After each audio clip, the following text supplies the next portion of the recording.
Hello students. स्वागत है आप सभी का यूपीआई टा इंस्ट्रक्टर के इस यूट्यूब प्लेटफॉर्म पे। इस सेशन में हम एनवायरनमेंट से रिलेटेड कुछ बेहतरीन शब्दावलियाँ देखेंगे और उन पर चर्चा करेंगे।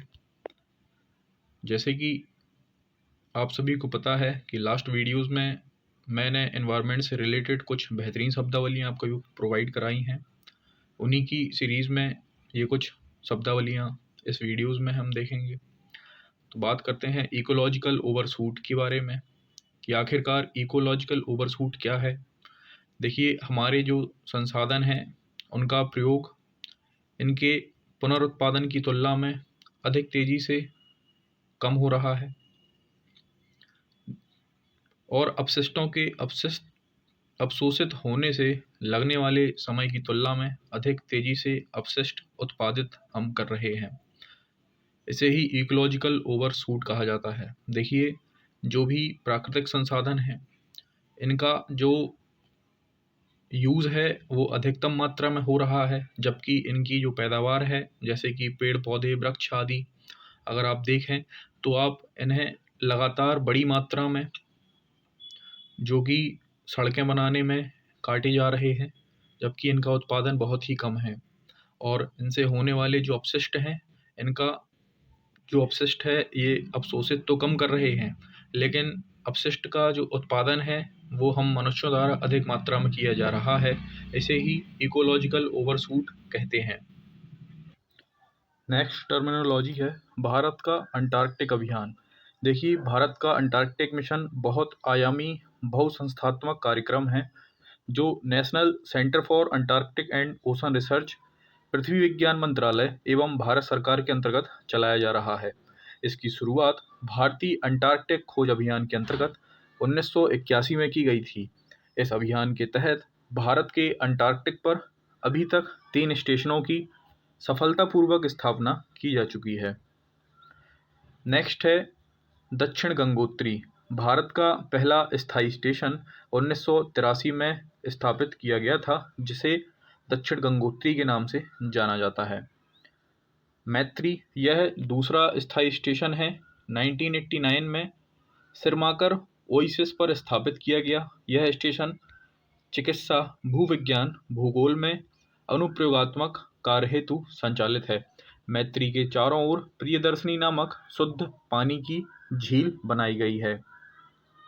देखिए, ये जो स्टेशन है ये भारत के अंटार्कटिक अभियान के अंतर्गत जो है सैचुरेट किए गए हैं। थर्ड स्टेशन है भारतीय अंटार्कटिका पर तृतीय स्टेशन भारती को 2010 में वायुमंडलीय, जैविक, पृथ्वी रासायनिक और चिकित्सा विज्ञान के कार्यों हेतु स्थापित किया गया है। तो आपको याद रखने हैं भारतीय, मैत्री और दक्षिण गंगोत्री, जो कि भारत के अंटार्कटिक अभियान के तहत स्थापित किए गए 3 स्टेशन हैं। नेक्स्ट है ऊर्जा संरक्षण। देखिए, ऊर्जा संरक्षण जैसा कि आप नाम से ही समझ रहे होंगे, ऊर्जा का संरक्षण। यह स्पष्ट है कि हमें ऊर्जा का हर स्तर पर संरक्षण करना चाहिए। उत्पादन, वितरण एवं उपयोग सभी स्तरों पर ऊर्जा संरक्षण आवश्यक है। अनुमान के अनुसार हम संरक्षण द्वारा भारत में 40% ऊर्जा की बचत कर सकते हैं। ऊर्जा संरक्षण अधिनियम 2001 ऊर्जा मापदंड का निर्धारण करती है और ऊर्जा के अंकेक्षण को भी प्रोत्साहन देती है। नेक्स्ट टर्म है कार्बन सिंक।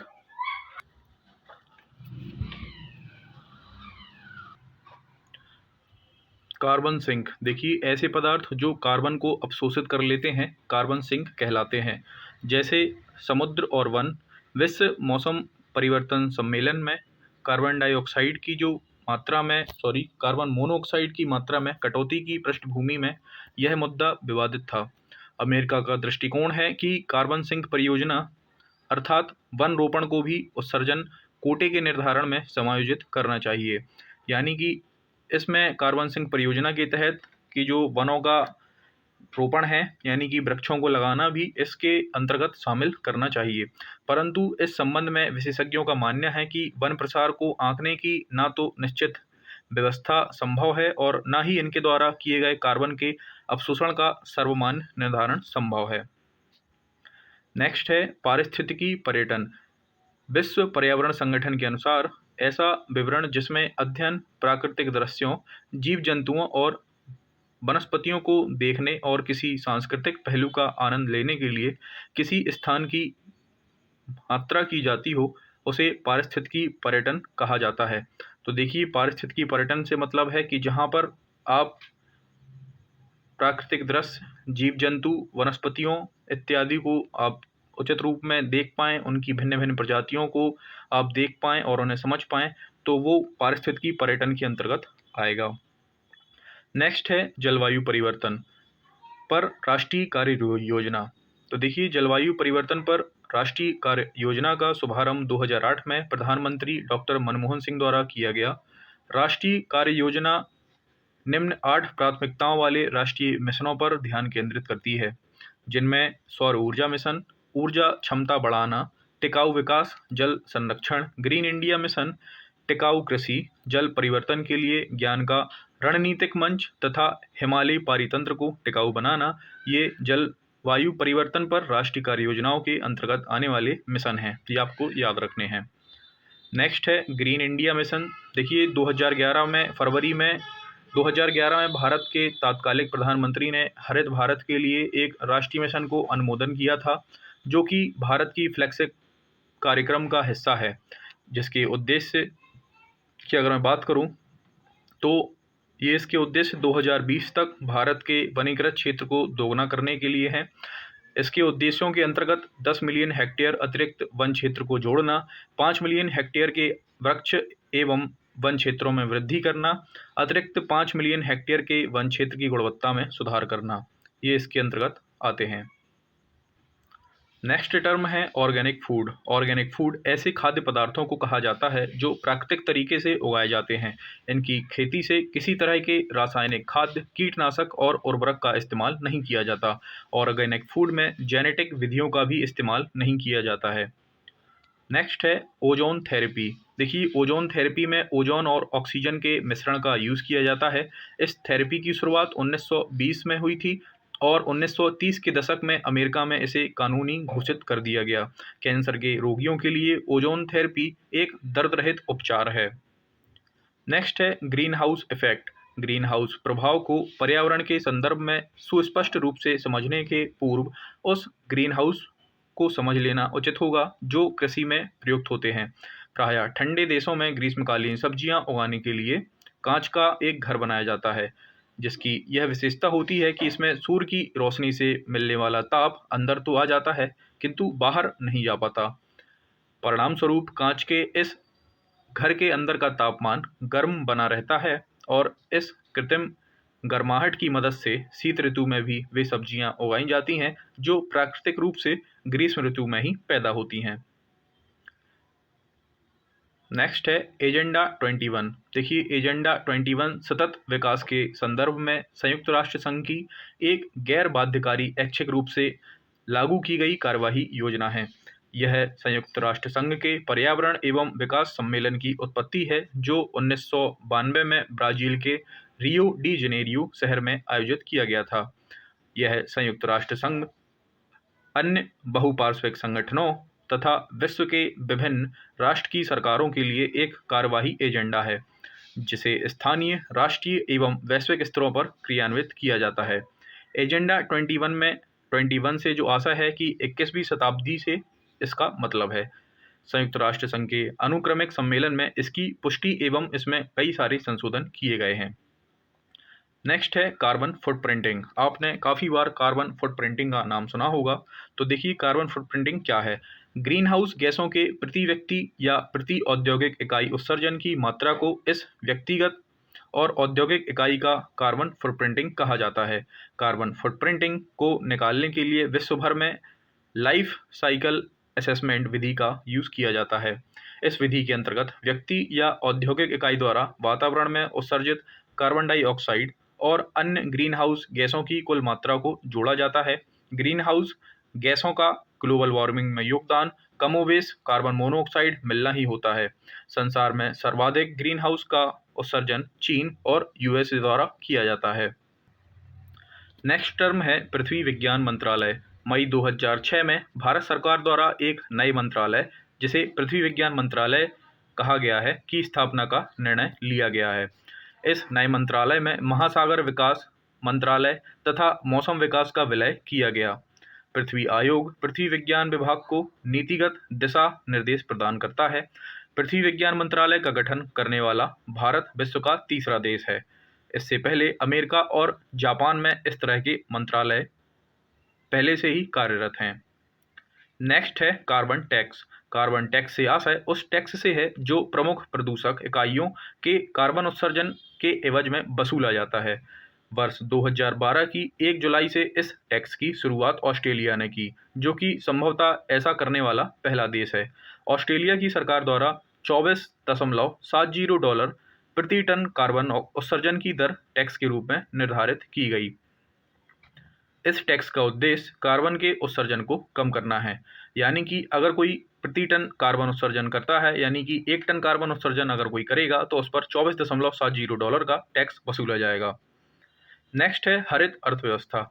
वर्तमान में विभिन्न समाजों के बीच बढ़ रही असमानताएं एवं चरम पर्यावरणीय घटनाएं जैसे कि बाढ़, सूखे की आवृत्ति में वृद्धि, पोलन वर्टेक्स एवं चक्रवात का बार बार आना, यह हमें संकेत दे रहे हैं कि हम अपनी आर्थिक सामाजिक व्यवस्था के प्रति एक आलोचनात्मक दृष्टिकोण अपनाते हुए परिदृश्य का समाधान कर पाएंगे।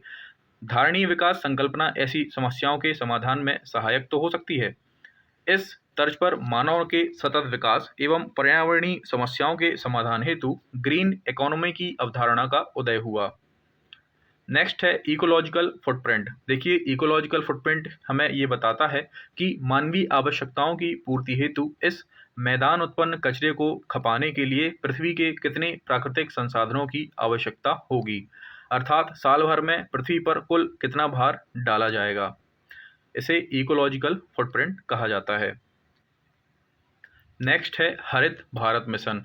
हरित भारत मिशन जलवायु परिवर्तन पर आधारित राष्ट्रीय कार्य योजना की 8 योजनाओं में से एक है। इसकी घोषणा वर्ष 2008 में की गई।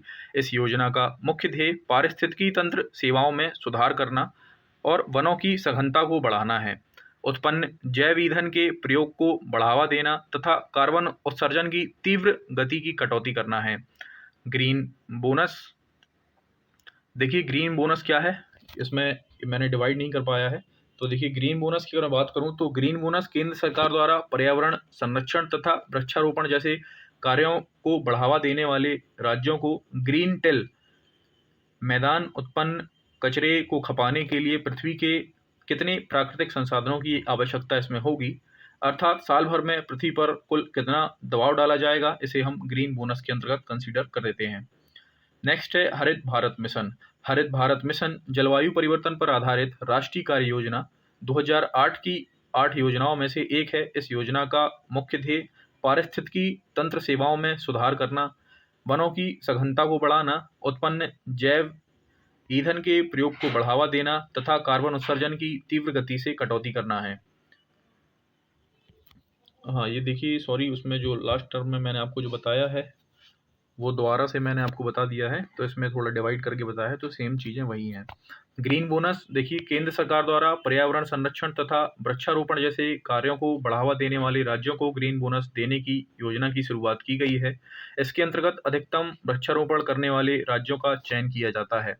इस तरह वृक्षारोपण जैसे कि पर्यावरण हितैषी कार्यों के लिए गैर सरकारी संस्थाओं, कार्बन कंपनियों को भी कार्बन क्रेडिट दिया जाता है, जिसे वे बाजार में बेचकर मुनाफा कमा सकती हैं। देखिए, जो भी कैंडिडेट्स चैनल पर नए हैं, प्लीज़ चैनल को सब्सक्राइब कर लें, और अगर वीडियोस पसंद आ रही हैं, कंटेंट पसंद आ रहा है, तो वीडियोस को लाइक भी करें और ज़्यादा से ज़्यादा लोगों तक शेयर भी करें, ताकि जो भी एनवायरनमेंट से रिलेटेड टॉपिक्स की तैयारी कर रहे हैं या उत्तर प्रदेश अनुदेशक भर्ती परीक्षा की तैयारी कर रहे हैं, उन सभी कैंडिडेट्स को इन वीडियोस का जो है लाभ मिल सके। और अगर आप हमसे जुड़ना चाहते हैं तो आप हमारे Telegram group UPI ten instructor 2022 को डायरेक्टली टेलीग्राम पर सर्च कर टेलीग्राम ग्रुप को आप ज्वाइन कर पाएंगे। और अगर किसी को कोई क्वेरी है या कुछ पूछना है तो आप डायरेक्टली वहाँ से मैसेज मुझे कर पाएंगे। और साथ ही साथ मैं आपको बता दूं कि उत्तर प्रदेश अनुदेशक भर्ती परीक्षा पर जो भी केस हो रखे थे, जिनकी हेयरिंग डेट 25 तारीख थी, इसके बाद 27 तारीख भी डिसाइड की गई, 27 मई, तो अब उसकी नेक्स्ट हियरिंग डेट 7 जुलाई 2022 दी गई है। तो अपनी तैयारी को बनाए रखें और कंटिन्यूटी में आपको मैं वीडियो प्रोवाइड भी करा रहा हूँ, तो चैनल पर भी अपनी कंटिन्यूटी बनाए रखें और साथ ही साथ वीडियोस को शेयर भी करें।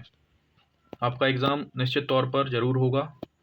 और अगर बात करें आपकी जो लिस्ट है या जिनका एग्ज़ाम होना है उन कैंडिडेट्स की डिटेल्स जो भी हैं, वो सप्लाई इंस्पेक्टर की एग्ज़ाम की डिटेल्स आने के बाद आप लोगों की भी डिटेल्स मैं मानता हूँ जारी कर दी जाएंगी, जिसमें आप सभी अपनी जो नेक्स्ट लेवल फॉर्म फीस है उसको सबमिट कर पाएंगे और एग्ज़ाम के लिए एलिजिबल हो पाएंगे। देखिए, बात करें ग्रीन टैक्स की, तो ग्रीन टैक्स एक नवीनकरणीय ऊर्जा प्रभाव पत्र है। इस पात्र का प्रमाण होता है कि नवीनकरणीय ऊर्जा स्रोतों में 1 मेगावाट प्रति घंटा की दर से ऊर्जा का उत्पादन किया जा रहा है और यह पूरी तरह पर्यावरण के अनुकूल है। इसका उद्देश्य नवीनकरणीय ऊर्जा स्रोतों को उपयोग को बढ़ावा देना है। बोनस देने की योजना की शुरुआत इसके तहत की गई है। इसके अंतर्गत अधिकतम वृक्षारोपण करने वाले राज्यों का चयन किया जाएगा। इस तरह वृक्षारोपण जैसे पर्यावरण हितैषी कार्यों के लिए गैर सरकारी संस्थाओं, कंपनियों को भी कार्बन क्रेडिट दिया जाएगा, जिससे वे बाजार में बेचकर मुनाफा कमा पाएंगी। ग्रीन टैक्स, देखिए, ग्रीन टैक्स एक नवीनकरणीय ऊर्जा प्रभाव पत्र है। इस पत्र का प्रमाण होता है कि नवीनकरणीय ऊर्जा स्रोत से 1 मेगावाट प्रति घंटा की दर से ऊर्जा का उत्पादन किया जाए। शायद ये मैंने दोबारा आपको पढ़ा दिया है, ये एक ही है। देखिए, थोड़ी बहुत गलतियां हो जाती हैं, टाइपिंग में काफ़ी मेहनत लगती है, तो प्लीज़ इसे इग्नोर करिएगा। बाकी आप टॉपिक पे और जो कंटेंट है उस पर फोकस करिएगा। देखिए, अगर वीडियो आपको पसंद आ रही है तो वीडियोस को प्लीज़ लाइक करें और चैनल को भी सब्सक्राइब करें और वीडियोस को अधिक से अधिक शेयर भी करें। चैनल के साथ जुड़े रहें, ऐसे ही सपोर्ट करते रहें। Thank you so much. Good day.